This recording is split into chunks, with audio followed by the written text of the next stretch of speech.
வணக்கம். ஆரோக்கியமான உணவுகள் வேற என்ன சாப்பிடலாம் அந்த வெயில்ல?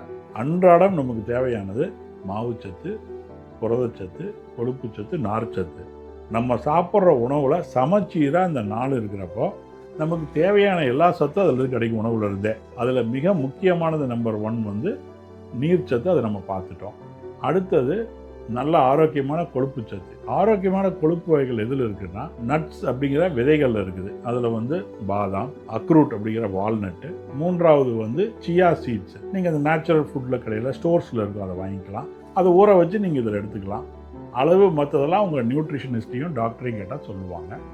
இது கூடவே அடுத்தது ஆளி விதைகள், ஃப்ளாக் சீட்ஸ். இதில் வந்து நிறையா ஆன்டி ஆக்சிடென்ட்ங்கிற நல்ல ஆரோக்கியமான உணவுப் பொருட்கள் இருக்குது.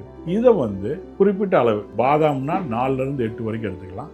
வால்நட் 2லேருந்து 3. இதெல்லாம் நல்ல ஆரோக்கியமான கொழுப்பு நம்ம உடம்புக்கு கிடைக்கும். கூடவே பன்னீர், பால் பொருட்கள் நல்லது. இறைச்சியில் பார்த்தீங்கன்னா கோழி இறைச்சி, மீன், கிராப், இதில் எல்லாம் நல்ல ஆரோக்கியமான புரதச்சத்து கிடைக்கும். நீர் சத்து கூடவே நம்ம ஆரோக்கியமான விட்டமின் சத்தும் கொழுப்பு சத்தும் கிடைக்கும்ல, உடம்புக்கு தேவையான சக்தி கிடைக்கிறதுனால உடல் ஆரோக்கியமாக இயங்கும். 4வது பார்த்தீங்கன்னா அரிசி.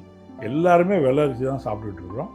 அதில் அரிசியை வந்து ரீஃபைன் பண்ணி சத்து குறையிறதுனால முழு தானியங்களாக எடுத்துக்கலாம். இப்போ கோதுமை மாவே சலித்து அதை ரீஃபைன் பண்ணி பவுட்ரு பண்ணுறோம்னா ஆரோக்கியமான சத்து குறைஞ்சிரும். மைதா அவாய்ட் பண்ணிடுங்க. ஸோ முழு கோதுமை, முழு தானியங்களான அரிசி, சிகப்பரிசி, ஓட்ஸு அல்லது சிறுதானியங்கள் எடுத்துக்கிறப்போ நார்ச்சத்தும் கிடைக்கும். சர்க்கரை ஏற்றும் தன்மை ரொம்ப கம்மியாக இருக்கும். புரோட்டீன் இருக்கிற ஆரோக்கியமான வெஜிடபிள், நான் வெஜிடேரியன் புரோட்டீன் எடுத்துக்கங்க. கொழுப்பு சத்து இருக்கிற பொருட்கள் எடுத்துக்கிட்டு நமக்கு கோடை காலத்துலேயும் சமச்சீரான உணவு கிடைக்கும்.